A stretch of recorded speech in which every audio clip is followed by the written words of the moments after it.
Hey guys, so I'm in the process of moving into my new apartment. That is why I'm filming in my bathroom. But Mixed Chicks sent me a box of products.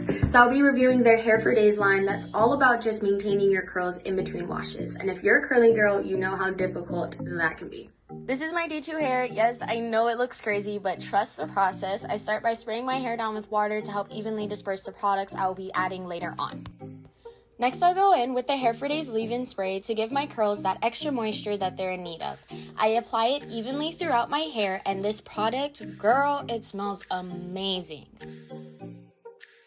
Following the leave-in spray, I go in with the Volumizer. Be sure to shake this product before applying it to your hair, and while applying, make sure you focus on adding it to your roots to give your curls the maximum amount of bounce.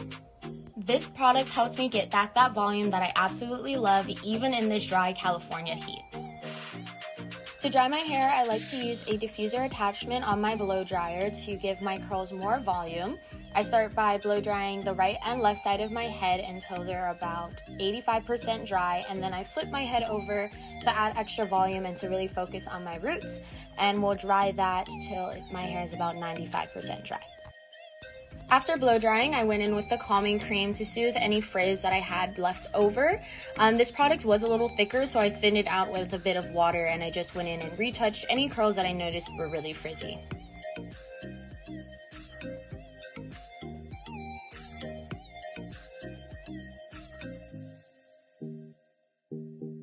To finish on my hair, I went in with Mixed Chicks Edge Control to lay my edges, and if you have a curlier texture than me, don't worry sis, she got you. And this is the final product for my Mixed Chicks curly hair day 2. I hope you guys found this video helpful, and comment below any questions that you might have.